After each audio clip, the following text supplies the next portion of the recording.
sewota alla nala kana ma be ni donto ne be mun kili comme na fa nyami mitunte ko na nali kacha na kacha na badi bunkon na kacha bita ko milka Casamance de situation min kono kunu ma fa mo man fenki jede na lon ko moli ya kata jele fam bar Casamance be tembo min to bi bin wato min le président Macky Sall sita surtout de le banko min kare seju département do ko min be kele o banko to ndelle bije ala ya ko bi ani na alfa hormoto ani ala du nomi fanan kuntaje ala yak bi ali o banko sikando ata nyaawonya mu dinunti nyaawonya o banko wala wasantanti asiatanti ay nafaso tanti ali o banko nyamu dum ali asika ali karfa woto karfo wala bentel bulu ni karfo be bulu di kala ne ka ta man jami parce que lu mesile bata le bulu fu fe wala bulu ndesi de lumina nalo no classe be nyaawo nyambe jila bari nko janni be jila ndam fonni genti min en saban meri yala na alfallo ya kata mo nyandra min kele yor nko woto bi ndel fonni ke nyandra mi permettre la woni min ke tay ci awota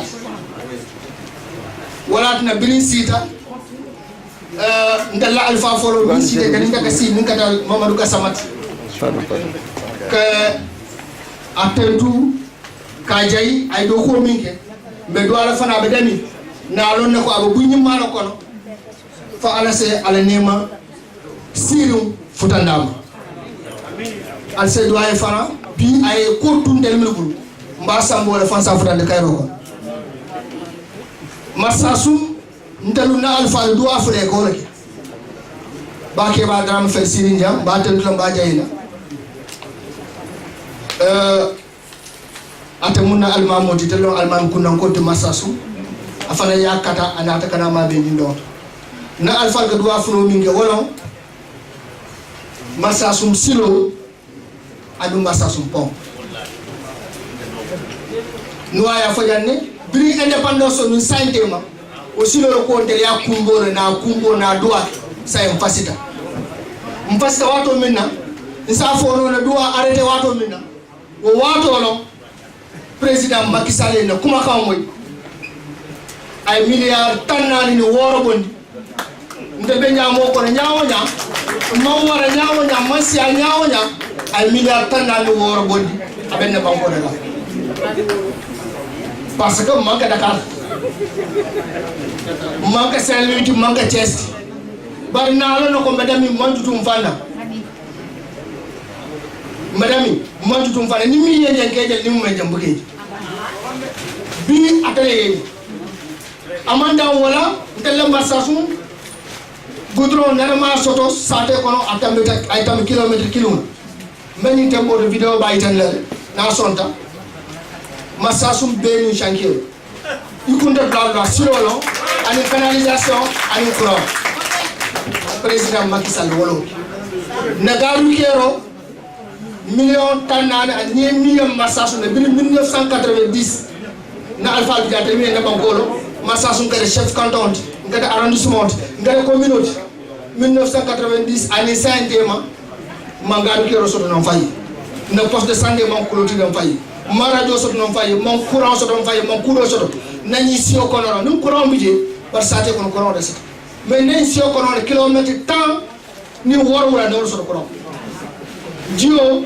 na futani bla belo mais tembo min to cordal min mon courant jio soto massage mi lok ni ma jio soto amanta mi corda taw woro la ye min fo ni nay daño résultat mi ko sa ne jio dum ne mon kuntu ala de maro no courant fana ko kuntu garu kero baka donc o boru nje ndel ko kañantale président ko ndiko hane aman kañam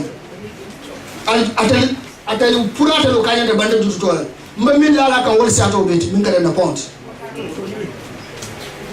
massa sum pont darsin seydou do aner man ko dade ma ko no problème président n'a de décision dans le cadre de pont Nindoko. Milliards mois à Ninfla, 22 milliards de francs CFA pour la construction du pont. Mais quand on a qu'est-ce qui sera bien attaqué au Békédé? Dernier cas en Sénégal, le dernier équipe au Tadie que Bacton Polininka, est-ce que le conteneur au 1000 camarades, il faut pas que vous tenir dans le fait de tenir. Vous avez un coup de mourir au soutien de ton âme. Nous pouvons en carreau.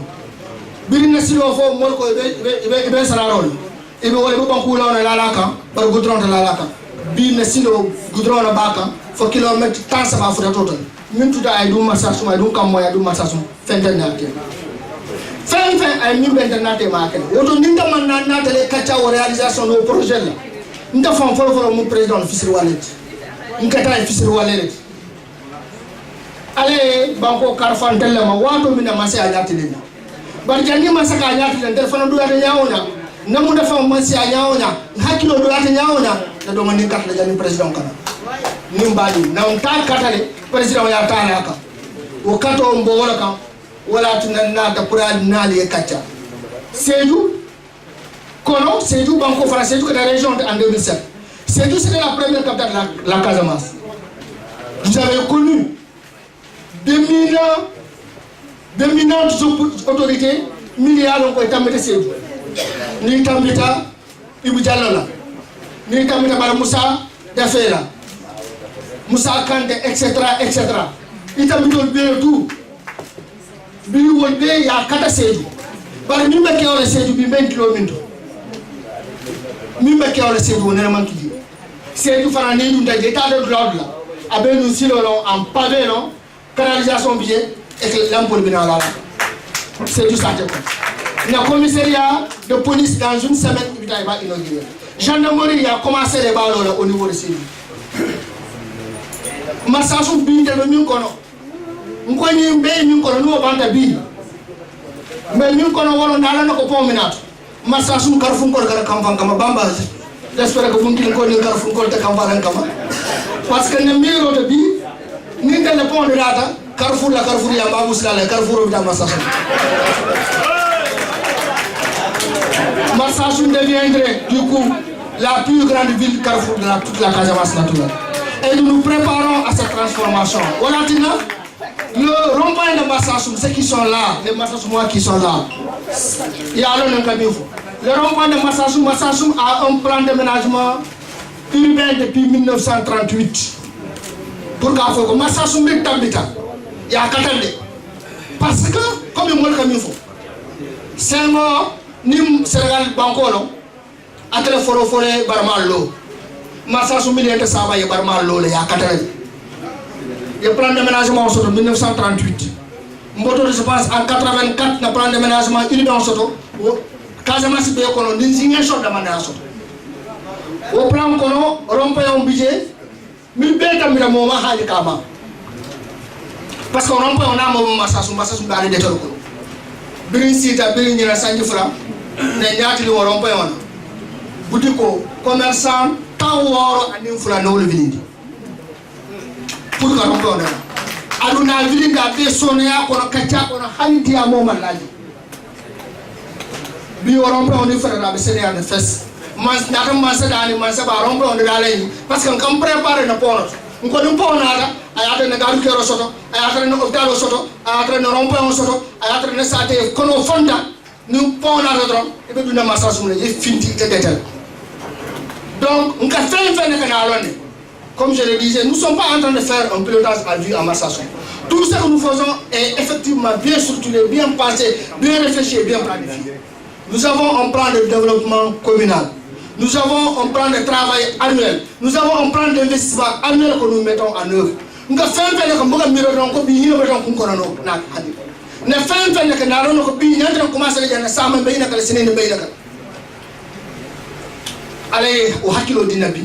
Donc bi ñaaje Massasou ni ko ko ro dron ite be mire ko tombi fayra ndoké non rek karama do kiol. Mais nous avons la plus grande ferme agricole de Sédhiou.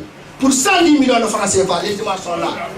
La ferme est en réalisation qui va employer plus de 40 jeunes emplois directs et plus de 130 jeunes emplois indirects. nous avons déjà pensé et obtenu au moins la promesse de financement d'une maison de l'outil. Marsassoum est la seule commune au niveau de toute la région de Sédou qui va bénéficier d'une maison de l'outil à coût de 200 millions de francs CFA. Pour que les fonds Makoy, mon canata météo carambade, météo bé carambasam sadeko. Nemin ka Marsassoum ko mba fo jam bella la janne Marsassoum ko bi janne. Meni minna abe en direct Marsassoum. Nka min fo modou ibella moy kam. Ninka min fo to nyante yalo ne ninka min fo to nyalo dinata to nyalo yalo. Na bandara ko fana man nan tuje ye bodum koto. Marsassoum biri sita na problème folo ambulance solo. Nsita Marsassoum fo ni kele ambulance fula. Espagne ko le do dinna. Na foni ke do jaba Cameroun ka fa ko c'est pas maro dra da fa sun ko do bon ay ambulance so 7 millions tanti ay akamana Marsassoum o goto madame le ministre Eva Marie Coll Seck ya ambulance kuto di na katkato aba Marsassoum bi mbete mo binto Marsassoum au niveau de la nouvelle carte sanitaire mi yalonko décret bota signé le dernier conseil des ministres passé sur la nouvelle carte sanitaire du Sénégal. Le poste de santé de Marsassoum est proposé comme étant un centre de santé. Ah, bravo. Donc, je pense que nous avons fait un cours de banque économique. Alena le barcode, alena le doigt, alpha le doigt, Marsassoum alpha le doigt. Mille bankolo, mille satelo, albo, allez à Benintino le fait. Allez te doigt. Donc,